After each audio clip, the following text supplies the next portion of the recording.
भालकी में दलित और प्रगतिशील संगठनों का जोरदार प्रदर्शन। भालकी 9 अक्टूबर। सुप्रीम कोर्ट के मुख्य न्यायाधीश बी.आर. गवई पर वकील द्वारा जूता फेंके जाने की घटना के विरोध में दलित और प्रगतिशील संगठनों ने आज भालकी में जोरदार प्रदर्शन किया। अंबेडकर सर्कल से शुरू हुई रैली तहसीलदार कार्यालय तक पहुंची, जहां प्रदर्शनकारियों ने जय भीम, संविधान का अपमान बर्दाश्त नहीं जैसे नारों से माहौल गूंजा दिया।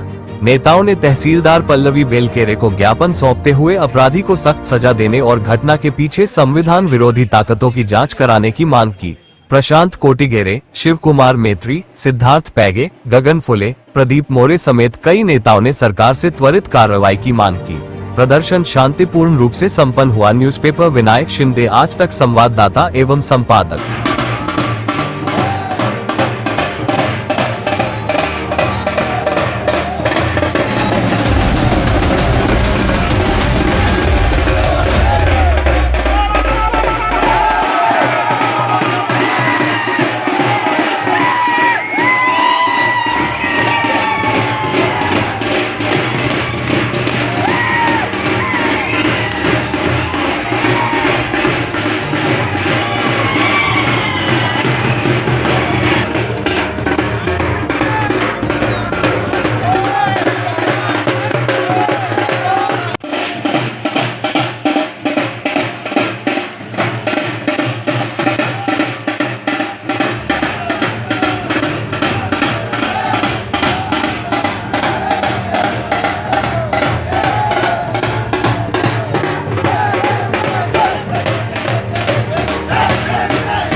ನಾವೆಲ್ಲರೂ ಡಾಕ್ಟರ್ ಬಾಬಾ ಸಾಹೇಬ್ ಅಂಬೇಡ್ಕರ್ ವೃತ್ತ ಭಾಲ್ಕಿಯಿಂದ ಅಲ್ಲಿ 1 ಗಂಟೆ ರಸ್ತೆ ತಡೆ ಮಾಡಿ ಗಾಂಧಿ ಚೌಕ್ ವೃತ್ತದಿಂದ ಬಸವೇಶ್ವರ ವೃತ್ತದಿಂದ ಮೆರವಣಿಗೆ ಮುಖಾಂತರ ಧಿಕ್ಕಾರ ಹೇಳುತ್ತಾ ರಾಕೇಶ್ ಕಿಶೋರ್ ಅಂತಕ್ಕಂಥ ಒಬ್ಬ ಸುಪ್ರೀಂ ಕೋರ್ಟ್ ನ ಅಡ್ವೊಕೇಟ್ ಏನೋ ಒಂದು ಹೀನಾಯ ಕೃತ್ಯ ಮಾಡಿದ್ದಾನೆ, ಆ ಕೃತ್ಯವನ್ನು ಖಂಡಿಸಿ ಅವನಿಗೆ ಗಡೀಪಾರು ಮಾಡಬೇಕು, ಕಾನೂನಿನ ಪ್ರಕಾರ ಶಿಸ್ತು ಕ್ರಮ ಕೈಗೊಳ್ಳಬೇಕು ಅನ್ನೋ ಉದ್ದೇಶದಿಂದ ಈ ಒಂದು ಹೋರಾಟವನ್ನು ಭಾಲ್ಕಿ ತಾಲೂಕಿನ ದಲಿತ ಸಮುದಾಯದ ಮತ್ತು ಪ್ರಗತಿಪರ ಹೋರಾಟಗಾರರು ಎಲ್ಲ ವಿವಿಧ ಸಂಘಟನೆ ಮುಖಂಡರಿಂದ ಸಾಮೂಹಿಕ ನೇತೃತ್ವ, ಇಲ್ಲಿ ಯಾರು ಒಬ್ಬರ ನೇತೃತ್ವ ಇಲ್ಲ, ಎಲ್ಲಾ ಮುಖಂಡರ ಸಾಮೂಹಿಕ ನೇತೃತ್ವದಲ್ಲಿ ಈ ಒಂದು ಮೆರವಣಿಗೆ ಮಾಡಿ ಆವರಿಸಿದ್ದೇವೆ.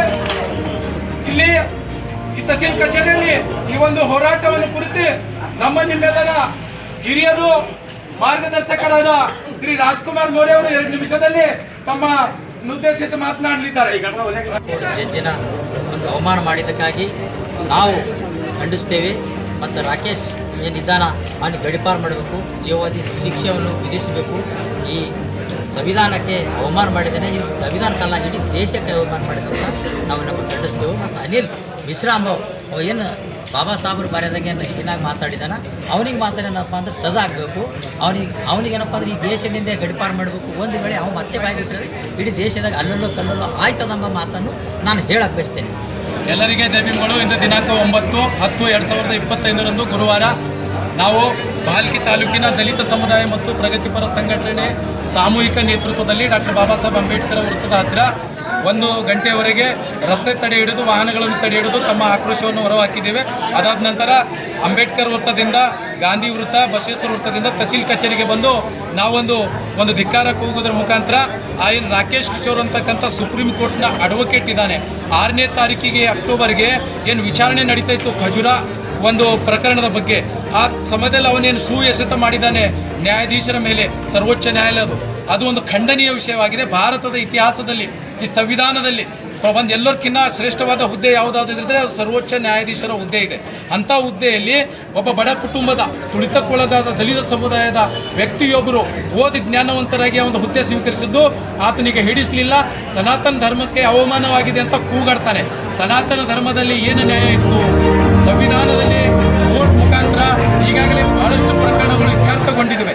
ಈಗ ರಾಮ ಮಂದಿರದ ಪ್ರಕರಣ ಎಲ್ಲಿ ನಮ್ದು ಇದು ಇತ್ಯರ್ಥಗೊಂಡಿತ್ತು? ಕೋರ್ಟಿನ ಸುಪ್ರೀಂ ಕೋರ್ಟ್ ಆದೇಶದ ಮೇಲೆ. ಸುಪ್ರೀಂ ಕೋರ್ಟ್ ಅಂತ ಹೇಳಿದರೆ ಭಾರತೀಯ ಪ್ರಜರಿಗೆ ಒಂದು ಸರ್ವೋಚ್ಚ ಒಂದು ನ್ಯಾಯಾಲಯ. ಅಂಥ ಒಂದು ನ್ಯಾಯಾಲಯಕ್ಕೆ ಒಪ್ಪದಂಥ ಮನಸ್ಥಿತಿ ಉಳ್ಳ ಸನಾತನ ತನಗೆ ಹೇಳ್ತಕ್ಕಂಥ ಕೀಳು ಮಟ್ಟದ ಆ ವ್ಯಕ್ತಿಗೆ ಇವತ್ತು ನಮ್ಮ ದೇಶ ವಿಶೇಷವಾಗಿ ಸೆಂಟ್ರಲ್ ಗೌರ್ಮೆಂಟ್ ಅವರು ಅವನ ಮೇಲೆ ಕಾನೂನಿನ ಕ್ರಮ ಕೈಗೊಳ್ಳಬೇಕು, ಆತನಿಗೆ ಗಡೀಪಾರು ಮಾಡಬೇಕು, ಅವನಿಗೆ ಒಂದು ಫಾಸಿ ಶಿಕ್ಷೆ ಕೊಡಬೇಕಂತಕ್ಕಂಥ ಬೇಡು ಇವತ್ತು ನಮ್ಮ ಎಲ್ಲ ಒಂದು ಸಾಮೂಹಿಕ ನೇತೃತ್ವದಲ್ಲಿ ಬಾಲ್ಕಿ ತಾಲೂಕಿನ ದಲಿತ ಸಮುದಾಯದ ಎಲ್ಲ ಮುಖಂಡರು ಬಂದಿದ್ದಾರೆ.